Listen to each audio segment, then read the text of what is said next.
నమస్తే నేను Chandana. Welcome to great Andhra top story. పరపతి పోగొట్టుకున్న నేత. ఆంధ్రప్రదేశ్లో రాజకీయం ప్రధానంగా సీఎం చంద్రబాబు, డిప్యూటీ పవన్ కళ్యాణ్, మాజీ ముఖ్యమంత్రి వైఎస్ జగన్మోహన్ రెడ్డి చుట్టూ తిరుగుతోంది. వీరికి అదనం మంత్రి నారా లోకేష్. అధికారాన్ని చెలాయించడంలో అందరికంటే నారా లోకేషే కీలకం. లోకేష్కు ప్రత్యేకంగా రెడ్ బుక్ రాజ్యాంగం ఉంది. అందుకే ఈయన ఎపిసోడ్ను ప్రత్యేకంగా మాట్లాడుకుందాం. ప్రస్తుతానికి బాబు, పవన్, జగన్ వరకే పరిమితమే చర్చించుకుందాం. కూటమి అధికారంలోకి వచ్చిందంటే జనసేన అధినేత పవన్ కళ్యాణే ప్రధాన కారణం. టీడీపీ, జనసేన కలిసి పోటీ చేసినా ఈ స్థాయిలో సీట్లు వచ్చి ఉండేవి కావన్న అభిప్రాయం ఉంది. వాస్తవ ఫలితాలు ఉండగా ఊహాజనిత అంశాలను పక్కన పెడదాం. నిజానికి చంద్రబాబుపై నమ్మకం లేకపోవడంతో పొత్తు విషయంలో బీజేపీ ఆసక్తి చూపలేదు. సొంతంగా పోటీ చేయడానికి సిద్ధమైంది. మరోవైపు టీడీపీతో కలిసి పోటీ చేయకపోతే రాజకీయంగా తనకు వీరమరణం తప్పదని పవన్ కళ్యాణ్ బహిరంగంగా ప్రకటించారు. అప్పటికి పార్టీ పెట్టి 10 ఏళ్ళు అవుతున్నా పవన్ కళ్యాణ్ అసెంబ్లీలో అడుగు పెట్టలేని పరిస్థితి. 2014లో టీడీపీ, బీజేపీ కూటమికి పవన్ బేషరతుగా మద్దతిచ్చారు. ఆ ఎన్నికల్లో జనసేన పోటీ చేయలేదు. ఆ తర్వాత టీడీపీ, బీజేపీ ప్రభుత్వంతో పవన్ విభేదించారు. 2019 ఎన్నికల్లో వామపక్షాలు బీఎస్పీతో కలిసి ఆయన పోటీ చేశారు. గాజువాక, భీమవరం 2 చోట్ల పవన్ ఓడిపోయారు. రాజకీయ భవిష్యత్ ప్రశ్నార్థకమైంది. జనసేన తరపున కేవలం రాపాక వరప్రసాద్ మాత్రమే గెలిచారు. ఆయన కూడా ఆ తర్వాత కాలంలో వైసీపీతో జతకట్టారు. పవన్కు రాజకీయ భవిష్యత్తు చీకటిగా కనిపించింది. దీంతో అంతవరకు తీవ్రంగా వ్యతిరేకించిన బీజేపీతో సఖ్యత కోసం ఢిల్లీలో లాబింగ్ మొదలుపెట్టారు. ఎలాగోలా బీజేపీ పెద్దల్ని ఒప్పించి ఎన్నికలతో సంబంధం లేకుండానే కలిసి పనిచేసేలా అవగాహన కుదుర్చుకున్నారు. అప్పుడు ఏపీ బీజేపీ చీఫ్గా కన్నా లక్ష్మీనారాయణ ఉన్నారు. ఏవేవో ప్రణాళికలు రచించారు. ఏ ఒక్కటి ఆచరణకు నోచుకోలేదు. క్షేత్రస్థాయిలో జనసేనను బలపరుచుకోలేదు. దీంతో టీడీపీతో పొత్తుంటే తప్ప వ్యక్తిగతంగా తాను గెలవలేనని పవన్కు అర్థమైంది. అలాగే జగన్ను మరోసారి అధికారంలోకి రాకుండా అడ్డుకోవాలంటే టీడీపీ, బీజేపీతో కలిసి తాము పోటీ చేయాలని పవన్ భావించారు. చివరికి అదే జరిగింది. అయితే టీడీపీతో పొత్తు కుదర్చడానికి బీజేపీ నేతలతో చివాట్లు తినాల్సి వచ్చిందని పవన్ బహిరంగంగానే ప్రకటించారు. ఇలాంటి మాటలు టీడీపీ నేతలకు కోపం తెప్పించినా పంటి బిగువన అదిమి పెట్టుకున్నారు. కూటమి ప్రభుత్వంలో డిప్యూటీ సీఎం పదవి పవన్కు దక్కింది. పేరుకేమో చంద్రబాబు తర్వాత ఆ స్థానం పవన్ కళ్యాణ్దే. కానీ పవర్స్ మాత్రం ఏమీ లేవన్న అభిప్రాయం జనంలో కలగడానికి ఎక్కువ సమయం పట్టలేదు. ప్రధానంగా కర్నూలుకు చెందిన సుగాలి ప్రీతి కేసు వ్యవహారంలో పవన్ కళ్యాణ్ చేతులెత్తేయడం ఆయన్ను అప్రదిష్ట పాలు చేసింది. గతంలో చంద్రబాబు హయాంలో సుగాలి ప్రీతి లైంగిక దాడికి గురి కావడంతో పాటు హత్య కూడా చేశారన్న ఆరోపణలు ఉన్నాయి. ఈ సంఘటన వైసీపీ హయాంలో జరిగినట్టు పవన్ క్రియేట్ చేయగలిగారు. తాను అధికారంలోకి వస్తే స్వీకరించే మొదటి కేసు ఇదే అని ఆర్భటంగా ప్రకటించారు. తెలుగుదేశం పార్టీ వాళ్ళు ఏం చేసినా ఆయనకి చెయ్యాలి కదా, వాళ్ళు సరిగ్గా చేయలేదు, పాలననే కదా. మరి 2017లో ఇంటిలో ఒక సామాన్యుల ఇల్లు, ఒక చిన్నపాటి ఉద్యోగం చేసుకునే తండ్రి, ఇంట్లో పనిచేసుకునే ఒక ఇల్లాలు, ఒక 14 ఏళ్ల కూతురు ఒక రెసిడెన్షియల్ స్కూల్కి పంపిస్తే కర్నూలులో రోజు తల్లిదండ్రులకు ఎలా ఉంటుంది, మా బిడ్డ స్కూల్కి పోయింది, తిరిగి ఇంటికి వస్తుంది. ఆ అమ్మాయి ఇంగ్లీష్ మాధ్యమంలో చదువుకుందా, తెలుగు మీడియం అనుకుందా కంటే కూడా ఇంటికి స్కూల్కి వెళ్ళిన బిడ్డ క్షేమంగా వస్తుందని ప్రతి తండ్రి ఆశించే, దాంట్లో పెద్ద ఎక్కువ ఆశ కూడా లేదు, సహజం. అలాంటి బిడ్డ యాజమాన్యం ఫోన్ చేసి, అమ్మ మీ కూతురిని ఒకసారి వచ్చి తీసుకెళ్ళండి అమ్మ, బాగలేదు, పడిపోయిందంట, కళ్ళు తిరిగి పడిపోయిందని చెప్తే అంటే వెళ్ళిందంట. ఆవిడ వెళ్తే అలాంటి ఫ్యాన్కి ఉరేసుకొని అమ్మాయి అలా ఉంటే, ఉరి ఎలా వేసుకుంటామండి మనం? ఎవరన్నా ఉరేసుకుంటే ఎలా వేసుకుంటారు? కింద కాళ్ళు ఆంతయ్యా. ఆ బిడ్డ 14 ఏళ్ళ బిడ్డని చూస్తే గర్భసంచి నిండా వీర్యం ఉండి ఆ తల్లి చెప్తుంటే నా కన్నీళ్ళు వచ్చేసి నాకు ఏమి చేయాలి, నిస్సహాయత. సినిమాల్లో అయితే 100 డైలాగులు చెప్పగలవు, నిజ జీవితంలో చెప్పలేము. నిస్సహాయతతో కన్నీళ్ళే వస్తాయి. నిజ జీవితంలో ఏమి చేయలేము. సినిమాలో తొడలు కొట్టచ్చు, అరవచ్చు, కేకలు పెట్టచ్చు, మీసాలు తిప్పుకోవచ్చు. కానీ నిజ జీవితంలో నిస్సహాయతే, ఏడుపే, కన్నీళ్లే. మరి జగన్ రెడ్డి గారు నిజంగా చిత్తశుద్ధిగానే ఉంటే ఆ ఆడబిడ్డను చంపేసిన వాళ్ళ కేసు ఎందుకు తీయరాయన? ఎందుకు వాళ్ళని వెనకేసుకొస్తారు? వాళ్ళు పోలీసులు ఏం చేస్తున్నారు అక్కడ? పోలీసులకి బిడ్డలు ఉండరా? ఆడబిడ్డలు ఉండరా పోలీసులకి? రాజకీయ నాయకులకి ఆడబిడ్డలు ఉండరా? చేసిన ఆ బిడ్డని చంపేసిన వెధవలకి ఆడబిడ్డలు లేరా? అడిగేవాడు ఎవరు లేడు.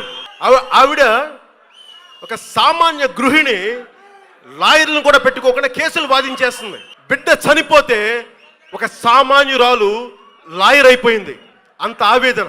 అలాంటిది ఏమీ జరగకపోగా ఆధారాలు చెరిగిపోయాయని, తనను విమర్శిస్తే లాభమేంటని పవన్ బహిరంగంగానే చేతులెత్తేశారు. పాప సుగాలి ప్రీతి ఇష్యూ నేను ఫస్ట్ టైం ఛార్జ్ తీసుకోగానే మొదట చెప్పిన మాట, పాపకి న్యాయం జరగాలి, ఏమేమి జరిగిందని సిఐడి చీఫ్ని నేనే తెలియజేశాను. డీజీపీ గారికి పంపించాను, అప్పుడు డీజీపీ గారికి తిరుమలరావు గారు, అలాగే సిఐడి అధికారులకు చెప్పాను, ఉన్నతాధికారికి, హోమ్ మినిస్టర్ గారికి చెప్పాం. ఇవన్నీ చెప్తే పోలీసు సిఐడి వాళ్ళు చెప్పింది ఏంటంటే, అసలు అప్పట్లోనే ఎవరైతే దీని వెనక కుట్ర వెనక ఉంది ఇవన్నీ చెప్తున్నారో ఏ డిఎన్ఏ తారుమారు చేశారు. ఎలా తారుమారు చేసి ఉండాలి? ఈ ఒత్తిడిలో వీళ్ళకి భూములు అవి ఇవి ఇచ్చేసి, మరి ఏం చెప్పారో నాకు తెలియదు కానీ వాళ్ళు, నాకు తెలిసి వాళ్ళు ఈరోజు పోలీసు చెప్తుంది ఏంటంటే, సాక్ష్యాలు వీళ్ళు చెప్తున్న వ్యక్తుల మీద వాళ్ళ డిఎన్ఏకి దీనికి మ్యాచ్ కావట్లేదు. ఇది వాస్తవం. దీంతో పవన్పై ఇంట బయట వ్యతిరేకత. ప్రభుత్వంలో జరిగే కొద్దో గొప్ప మంచి పనులన్నీ చంద్రబాబు లోకేష్ ఖాతాలోకి వెళ్తున్నాయి. వాటికి పవన్తో సంబంధం లేదన్నట్టు ప్రభుత్వ వ్యవహారాలు సాగుతున్నాయి. వైసీపీ హయాంలో మహిళలపై అఘాయిత్యాలు జరుగుతున్నాయని పవన్ తీవ్ర ఆరోపణలు గుప్పించిన సంగతి తెలిసిందే. శాంతి భద్రతల పరిరక్షణలో అట్టర్ ఫ్లాప్ కావడం, అంతిమంగా పవన్ వైపే వేళ్లన్నీ చూపడం గమనార్హం.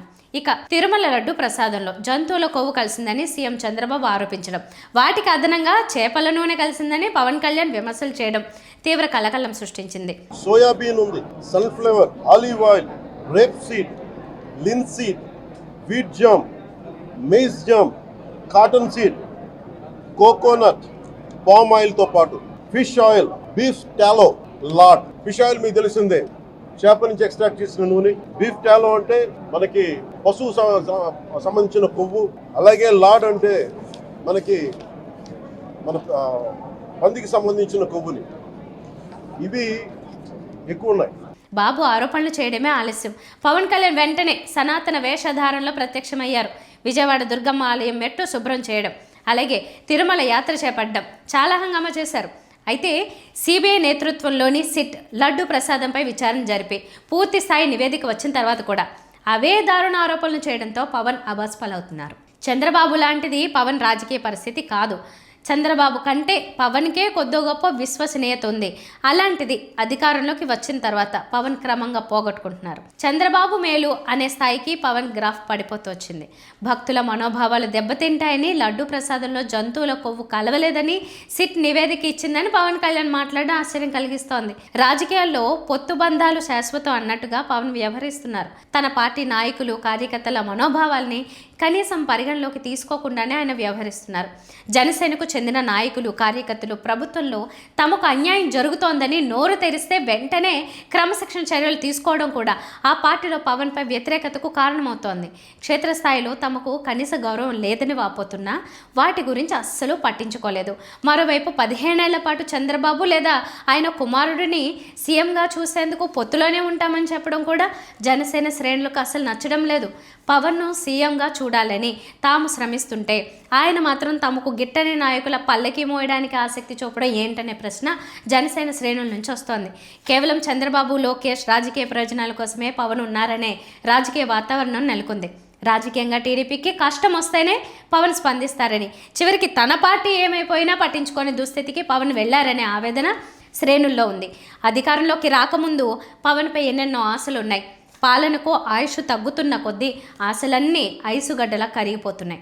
గతంలో పవన్ అంటే ఒక క్రేజ్. నేడు సగటు రాజకీయ నాయకుడిగానే పవన్ను చూసే పరిస్థితి. ఇంకా చెప్పాలంటే చంద్రబాబు, లోకేష్, జగన్ తమ పార్టీ నాయకులు, కార్యకర్తల కోసం ఎందకైనా వెళ్తారనే అభిప్రాయం ఉంది. కానీ పవన్లో మచ్చుకైనా ఆ లక్షణాలు లేవన్న అభిప్రాయం కలగడానికి ఎంతో కాలం పట్టలేదు.